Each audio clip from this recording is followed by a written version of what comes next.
আমরা তো চেতনার কথা বলি না, শেকড়ের কথা বলি না, আমরা সংস্কৃতির কথা বলি না। এই কথাগুলো আমরা বলি। আমাদের সত্যিকারের চেতনা হচ্ছে ইসলামিক চেতনা। সত্যিকারের শেকড় হচ্ছে এই শেকড় যে আমরা আদম আলাইহিস সালামের সন্তান, যে আদমকে আল্লাহ রাব্বুল আলামিন ফেরেশতাদেরকে দিয়ে সেজদা করিয়েছেন জ্ঞানের কারণে। আজকে সেই আদম সন্তান দেখবেন জ্ঞান অর্জন করতে চায় না, দিনের জ্ঞান অর্জন করতে চায় না, দুনিয়ার জ্ঞান অর্জন করতে চায়, দিনের জ্ঞান অর্জন করতে চায় না। যে জ্ঞান তাকে পরকালে নাজাতের ওসিলা করবে, সেই কোরআনটুকু তিলাওয়াতও করতে চায় না, তিলাওয়াত করা শিখতেও চায় না, আগ্রহই নাই। তাহলে আমরা কি পরিমাণে আমাদের শেকড়টা ভুলে গেছি, চেতনা হারিয়ে ফেলেছি, আমাদের মূল সংস্কৃতি থেকে দূরে সরে আসছি, একটু চিন্তা করেন। সামনে যাই, আল্লাহ রাব্বুল আলামিন বলছেন এরপর সুন্দর আকৃতি দিয়ে আদমকে আমি ফেরেশতাদেরকে দিয়ে সেজদা করালাম। ফাসাজাদু, সবাই সেজদা করলো, প্রত্যেকটা ফেরেশতাই কি করলো? সেজদা করলো। ইল্লা ইবলিস, কে সেজদা করলো না? ইবলিস। ইবলিস সেজদা করলো না। ইবলিস কে ছিল? সে কিন্তু কোনো ফেরেশতা ছিল না, সে কিন্তু কোনো ফেরেশতা ছিল না, সে ছিল একজন জিন। কানা মিনাল জিন্নি, সূরা কাহফে আল্লাহ বলেছেন কানা মিনাল জিন্নি, সে জিনদের একজন ছিল। ঠিক আছে, সে আল্লাহ রাব্বুল আলামিনের এত বেশি ইবাদত করেছিল যে আল্লাহ রাব্বুল আলামিন তাকে এক পর্যায়ে ফেরেশতাদের উপরে একটা দায়িত্বশীল বানিয়ে দিয়েছিলেন। ঠিক আছে, তো কিন্তু তার মনের ভিতরে একটা কিবর বা অহংকার ছিল, যে অহংকারের কারণে সে কিন্তু আল্লাহ পাকের এই নির্দেশটা পালন করলো না, লঙ্ঘন করলো। আমরা সামনে যাই, লাম ইয়াকুম মিনাস সাজিদিন, আল্লাহ পাক বলেন সে সিজদাকারীদের অন্তর্ভুক্ত ছিল না। কে? ইবলিস। আচ্ছা, قال আল্লাহ পাক এবার বলছেন মা মানাআকা আল্লা তাসজুদা ইয আমারতুক, আল্লাহ পাক বলছেন হে ইবলিস, কিসে তোমাকে নিষেধ করলো, কে তোমাকে বারণ করলো আদমকে সিজদা করতে, যাকে আমি সিজদা করার আদেশ করেছি? কি জন্য করলে না? সোজা কথায়, তুমি কি জন্য সিজদা করলে না আদমকে? মা মানাআকা, তোমাকে কে বারণ করলো? এবার ইবলিস তার দলিল পেশ করছে। সে বলছে যে ক্বালা আনা খায়রুম মিন, সে বলল আমি আদমের চাইতে উত্তম। আসসালাতু খায়রুম মিনান নাওম, এটা জানেন না? ঘুমের চেয়ে নামাজ উত্তম। ঠিক এইভাবেই সে ইবলিস বলছে কি আনা খায়রুম মিন, আমি তার চেয়ে উত্তম। কি কারণে উত্তম? খালাকতানি মিন নার ওয়া খালাকতাহু মিন তিন, হে আল্লাহ আপনি আমাকে সৃষ্টি করেছেন আগুন দিয়ে, জিনদেরকে কি দিয়ে সৃষ্টি করা হয়েছে? আগুন দিয়ে। ফেরেশতাদেরকে কি দিয়ে? নূর দিয়ে। তাহলে এখানে প্রমাণ হলো যে ইবলিস কিন্তু ফেরেশতা নয়, আমাকে সৃষ্টি করেছেন আগুন দিয়ে। ওয়া খালাকতাহু মিন তিন, এবং আদমকে সৃষ্টি করেছেন তিন মানে কাদামাটি দিয়ে।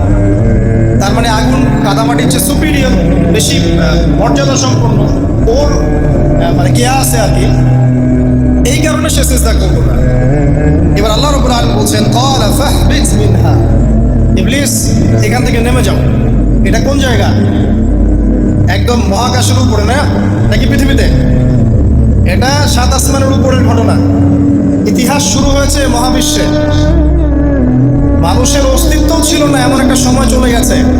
মহাবিশ্বে কোটি কোটি বছর চলে গেছে যখন মানুষ বলতে কিছু ছিল না। ছিল না, অনেক পরে মানুষকে সৃষ্টি করা হয়েছে। এখন দুনিয়াতে মানুষের চলাচল দেখলে মনে হয় মহাবিশ্বে সে একাই আছে, আর কেউ নাই, তাই না? আচ্ছা, এটা দলিল কোরআনে আছে, সূরা দাহার 1 নম্বর আয়াত পড়ে দেখবেন, হাল আতা আলাল ইনসানি হাইনুম মিনাদ দাহরি লাম ইয়াকুন শাইআন মাযকুরা। আল্লাহ পাক বলছেন মানুষের উপরে এমন সময় চলে গেছে যে মানুষ কোনো আলোচ্য বিষয় ছিল, উল্লেখযোগ্য কোনো বিষয় ছিল না। তো সভ্যতার শুরুর ঘটনা হচ্ছে এটা, মানে মানব সভ্যতার একদম শুরুর শেকড়ের ঘটনা হচ্ছে এটা। একদম শুরুর চেতনা, শুরুর সংস্কৃতি শুরু হচ্ছে কেন? এবার ইবলিস বলছে আমি সিজদা করবো না, বিকজ আমি তার চেয়ে সুপিরিয়র।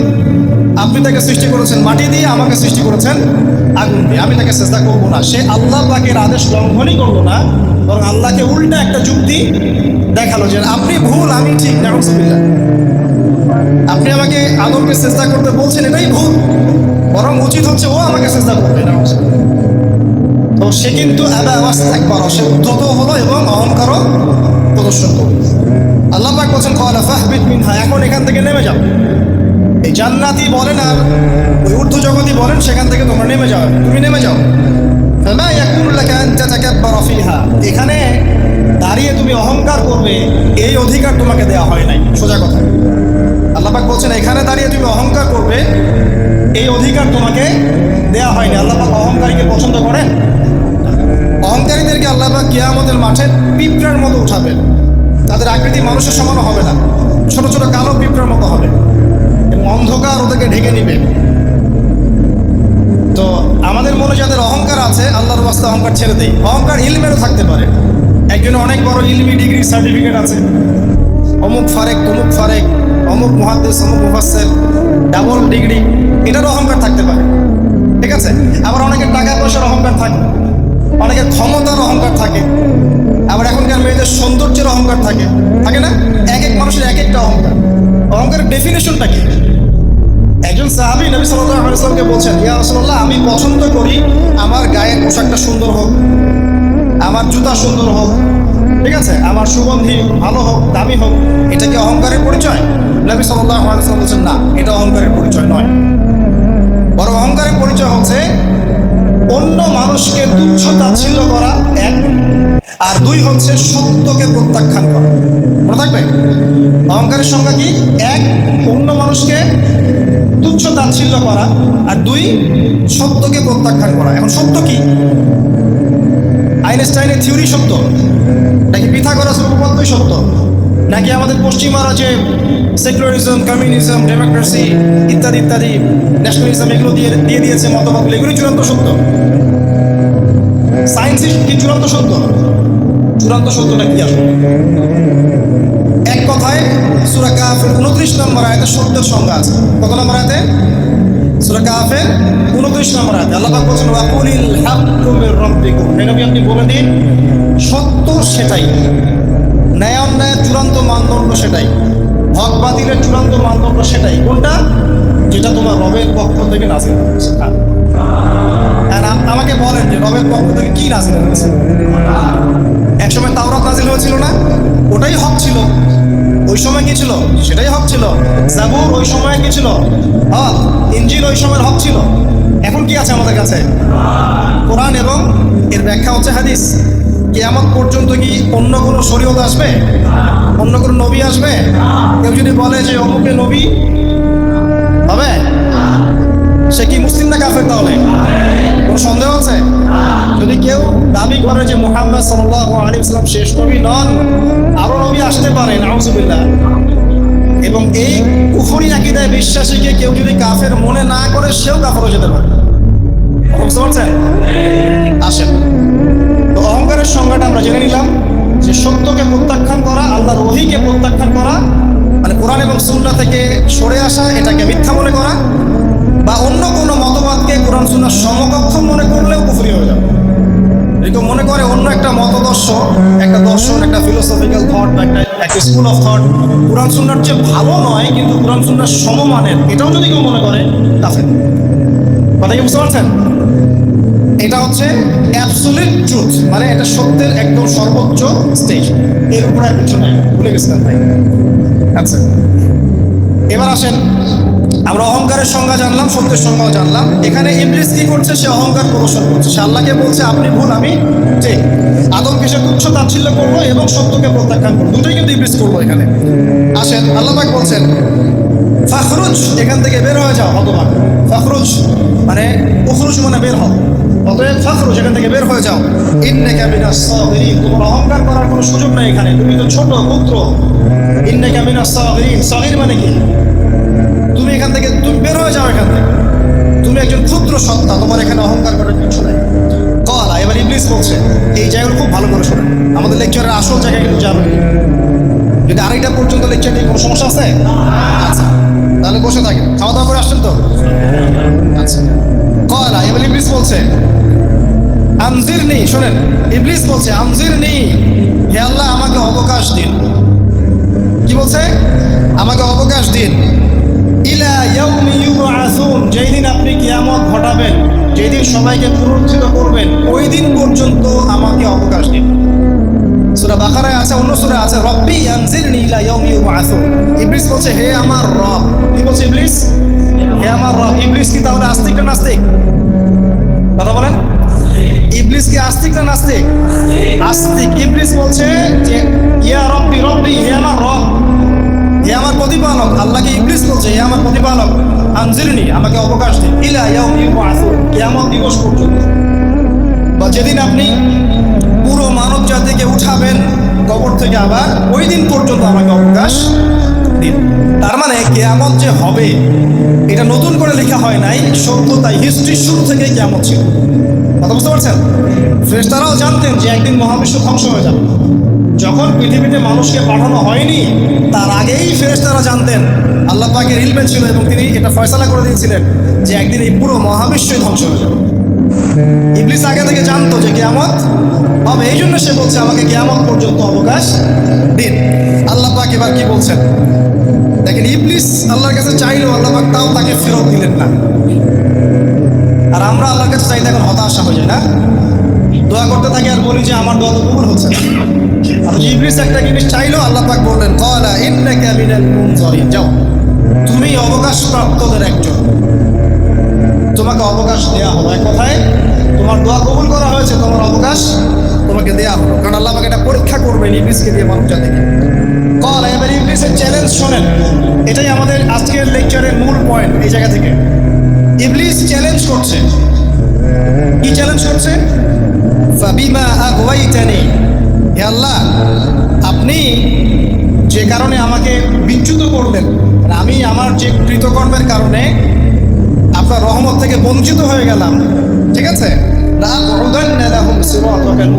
আমি সেই আদমের এবং আদমের সন্তানের সরল পথে পথ পেতে বসে থাকবো। কথাটা ভালো করে বোঝেন, ইবলিস চ্যালেঞ্জ করলো কাকে? আল্লাহকে। যে কারণে আল্লাহ আপনি আমাকে বহিষ্কার করলেন, এখন আমি কি করব? আমি এই আদম সন্তানের সরল পথে, আপনাকে পাওয়ার এই পথের আনাচে কানাচে আমি ওত পেতে বসে থাকবো। কি জন্য বসে থাকবো? যাতে করে আমি আদম সন্তানকে বিচ্যুত করতে পারি। শুধু তাই নয়, সে আরো বলছে সুম্মা লাআতিয়ান্নাহুম, আমি শুধু বসেই থাকবো না, আমি আদম সন্তানের কাছে আসবো। মিন বাইনি আইদিহিম, তার সামন থেকে আসবো, ওয়া মিন খালফিহিম, আদম সন্তানের পিছন থেকে আসবো, ওয়া আন আইমানিহিম, তার ডান দিক থেকে আসবো, ওয়া আন শামাইলিহিম, তার বাম দিক থেকে আসবো। ওয়ালা তাজিদু আকসারাহুম শাকিরিন, আল্লাহ পাক আপনি তাদের বেশিরভাগকেই শুকরগুজার পাবেন না। কথা কি ক্লিয়ার না? কোনো সমস্যা? ইবলিস কি চ্যালেঞ্জ করলো? আমি শুধু বসেই থাকবো না, ডান দিক থেকে আসবো, বাম দিক থেকে আসবো, সামন থেকে আসবো, পিছন থেকে আসবো, আমি আদম সন্তানকে পথভ্রষ্ট করেই ছাড়বো, আপনি আদম সন্তানের বেশিরভাগকে পথভ্রষ্ট পাবেন। ইবলিসের কথা কি বাস্তব প্রতিফলন দেখা যায় এখন সমাজে? বেশিরভাগ মানুষ নামাজ পড়ে না পড়ে না? বেশিরভাগ মানুষ সুদ খায় না খায় না? বেশিরভাগ যুব সমাজ জেনা করতেছে না করতেছে না? বেশিরভাগ লোক মাদক খাচ্ছে না খাচ্ছে না? পৃথিবীর কোনো জায়গায় আল্লাহর বিধান আছে কি নাই? দুই একটা জায়গায় আছে আইওয়াশ, শোডাউন। বেশিরভাগ নারী পর্দায় চলে না চলে না? বেশিরভাগ মানুষ রোজা রাখে না রাখে না? বেশিরভাগ মানুষ যাকাত দেয় কি দেয় না? তাহলে ইবলিস যে বলবো আপনি বেশিরভাগকেই শুকরগুজার পাবেন না। বেশিরভাগ মানুষ পরকালের স্বার্থে কাজ করে না দুনিয়ার স্বার্থে কাজ করে? কতজন মানুষ আল্লাহ পাকের দ্বীনটাকে প্রচার প্রসার প্রতিষ্ঠার কথা বলে বা কোরআন সুন্নাহর কথাগুলো মেনে চলে? কতজন মানুষ? বেশিরভাগ লোক মেনে চলে? তাহলে ইবলিস কি সফল না ব্যর্থ? ইবলিসের চ্যালেঞ্জ কি সফল না ব্যর্থ? ইবলিসের কথা সে কিন্তু অক্ষর অক্ষরে পালন করেছে। আর ইবলিসকে আল্লাহ পাক কেন পৃথিবীতে নিয়েছেন? আমাদেরকে পরীক্ষা করার জন্য, যেন আমরা এই সম্পদ থেকে বিচ্যুত না হই। সামনে যান, আরো কঠিন কথা আছে। আল্লাহ পাক বলছেন এখান থেকে বের হয়ে যাও, মাযকুমান মাদহুরা, একদম অপদস্থ লাঞ্ছিত হয়ে এখান থেকে বের হয়ে যাও। লামান তাবিআকা মিনহুম, তুমি তো চ্যালেঞ্জ করলে আমাকে, ঠিক আছে, কিন্তু যে ব্যক্তি যেই তোমার অনুসরণ করবে, আল্লাহ পাকের কথা শুনেন, যেই তোমার অনুসরণ করবে, লাআমলাআন্না জাহান্নামা মিনকুম আজমাইন, যে পুরুষ বা নারী যেই হোক না কেন, যে আদম সন্তান ইবলিস তোমার অনুসরণ করবে, তোমার পথ ধরবে, আমি তোমাকে সহ এদের সবাইকে দিয়ে জাহান্নাম পূর্ণ করব। আল্লাহর কিচ্ছু যায় আসে না। আল্লাহ পাক যদি এই পুরো পৃথিবীটাকেও জাহান্নামে নিক্ষেপ করেন অবাধ্যতার কারণে, আল্লাহ পাক কিছু যায় আসে? ওই যে আপনাদের এখানে নদী আছে না, কি বালাসী ঘাট, এখানে চর টর আছে না, চরের মধ্যে একটা বালুর কণার কি দাম আছে বলুন তো? একটা বালুর কণার কোন দাম আছে? এই পুরো মহাবিশ্বে পৃথিবীর অবস্থান এর চেয়েও কম। তো পুরো পৃথিবীর মানুষ যদি আল্লাহর অবাধ্য হয়, আল্লাহ পাক যদি পুরো দুনিয়াটাকে ধ্বংস করে দেন, জাহান্নামে নিক্ষেপ করেন, আল্লাহ পাকের কিছু যায় আসবে কিনা? এবার আসেন, এখান থেকে আমরা বুঝতে পারলাম ইবলিস একটা তৃতীয় সত্তা। আল্লাহ পাক আদম আলাইহিস সালামকে সৃষ্টি করলেন, নাম শিক্ষা দিলেন, সেজদা করালেন, ইবলিসকে সেজদা করতে বললেন, সে করল না। সে চ্যালেঞ্জ করলো উল্টা যে আমি ওর চেয়ে উত্তম, আপনি ভুল আমি সঠিক। সে অহংকার করলো এবং একই সাথে সে আদমকে পথভ্রষ্ট করার চ্যালেঞ্জও করে বসল। আল্লাহ পাক ঘোষণা করলেন, যদি কোনো আদম সন্তান তোমাকে ফলো করে, তোমাকে সহ তাকে আমি জাহান্নামে নিক্ষেপ করব। ঠিক আছে এ পর্যন্ত? এবার সামনে আসেন। এবার আল্লাহ পাক আদমকে বলছেন, কাকে বলছেন? আদম আলাইহিস সালামকে বলছেন, ইয়া আদম, হে আদম। তার আগে আদম আলাইহিস সালামের বুকের পাঁজর থেকে কাকে সৃষ্টি করছেন? হাওয়া আলাইহিস সালাম, সভ্যতার ইতিহাসের প্রথম নারী এবং ইতিহাসের সবচেয়ে সুন্দরী রমণী কে? হাওয়া আলাইহিস সালাম। আরেকজন আছেন সবচেয়ে সুন্দরী রমণী কে? কে বলতে পারবেন? জি না, 100 টাকা পুরস্কার বলেন। হ্যাঁ, নাম কি? মাশাআল্লাহ, ওই ওকে পুরস্কার দিও। কি নাম তোমার? মাশাআল্লাহ মাশাআল্লাহ। দ্বিতীয় সুন্দরী রমণী, দুজন রমণীকে বলা হয় পৃথিবীর সবচেয়ে সুন্দরী রমণী। আপনি যাদেরকে দেখে সিডিউস হচ্ছেন, যদিও এদেরকে দেখে সিডিউস হওয়ার কিছু নাই, কারণ এরা তো সুন্দর না, কোনো দিক থেকে সুন্দর না, না পোশাকের দিক থেকে, না চেহারার দিক থেকে, না ফিজিক্যাল স্ট্রাকচারের দিক থেকে। এদেরকে দেখে তো পাগলও সিডিউস হবে। তো আদম আলাইহিস সালাম এবং আদম আলাইহিস সালামের স্ত্রী হাওয়া আলাইহিস সালাম এবং সারা আলাইহিস সালাম ইতিহাসের সবচেয়ে সুন্দর রমণী। ইতিহাসের সবচেয়ে সুন্দর রমণী কাদের স্ত্রী ছিলেন? নবীদের অন্য কারো। এই জন্যই বলি, আপনি যদি পবিত্র থাকেন, আল্লাহওয়ালা মানুষ হন, ইনশাআল্লাহ তাআলা আল্লাহ পাক আপনার ঘরে একজন নেককার পুণ্যবতী সুশ্রী স্ত্রী দান করবেন। আপনি যদি এইসব অশ্লীলতার গোলক ধাঁধায় পড়ে নিজের ঈমান হারিয়ে ফেলেন, চরিত্র হারিয়ে ফেলেন, সম্ভাবনা খুবই কম যে আপনি একজন দিনদার মেয়ে পাবেন। বরং আপনি এমন কাউকেই পেতে পারেন যে আপনার মতোই। ঠিক আছে, দেখবেন যে আপনি 10 ঘাটের পানি খেয়ে আসছেন, ও দেখবেন 12 ঘাটের পানি খেয়ে আসছে। আল্লাহ পাক আমাদের যুব সমাজকে হেফাজত করুন, আমিন। আল্লাহ পাক এবার আদম আলাইহিস সালামকে বলছেন, ইয়া আদম, হে আদম, উসকুন আনতা ওয়া যাওজুকাল জান্নাহ। আদম শোনো, তুমি এবং তোমার স্ত্রী দুইজন এখন জান্নাতে থাকো। কোথায় থাকো? জান্নাতে থাকো। ওয়া কুলা মিন হাইসু শি'তুমা, যেখানে ইচ্ছা সেখান থেকে খাবার খাও। জান্নাতের নাজ নেয়ামতের কথা তো আপনারা শুনেছেন অনেক, আমি ওইটুকু বলতে যাচ্ছি না, সময় চলে যাবে। যা ইচ্ছা তাই পাবেন সেখানে, যা ইচ্ছা তাই। এমন একটা জায়গা যেটা কখনো কোনো চোখ দেখে নাই, কোনো কান শোনেও নাই। চোখ না দেখলেও, কান না শুনলেও মানুষ মনে মনে অনেক কিছু কল্পনা করে না, এটা কল্পনাও করার সুযোগ না। এত উন্নত মানের একটা জায়গা। তোমরা দুজন এখানে থাকো, জান্নাতের যে কোনো জায়গায় যাও, খাওয়া দাওয়া করো, কোনো সমস্যা নেই। কিন্তু ওয়ালা তাকরাবা হাদিহিশ শাজারা, মানে কি, এই যে গাছটা আছে এই গাছের কাছে যেও। একটা শর্ত খালি দিলাম, গাছের কাছে যেও না। গাছের নাম কি এগুলো আমাদের আলোচনার বিষয় না। বিষয়টা হচ্ছে আল্লাহ পাকের আদেশটা কি। গাছটা আম গাছ হতে পারে, জাম গাছ হতে পারে, কদু গাছ হতে পারে, যে কোনো গাছ হবে, এটা নিয়ে আমাদের কোনো মাথা ব্যথা নাই। মাথা ব্যথা হচ্ছে আল্লাহ পাকের আদেশ, এই গাছের কাছে যেও না, গাছ যেও। আচ্ছা, ফাতাকুনা মিনাজ জালিমিন, যদি চলে যাও তোমরা দুজন এখানে, তাহলে তোমরা দুজন কিন্তু জালেম হয়ে যাবে। আল্লাহ পাকের হুকুম অবাধ্য করলে মানুষ কি হয়ে যায়? জালেম হয়। এই জন্য আমরা দোয়ায় বলি, আল্লাহুম্মা ইন্নী যালামতু নাফসি, বলি না, হে আল্লাহ আমি আমার নফসের উপর জুলুম করেছি।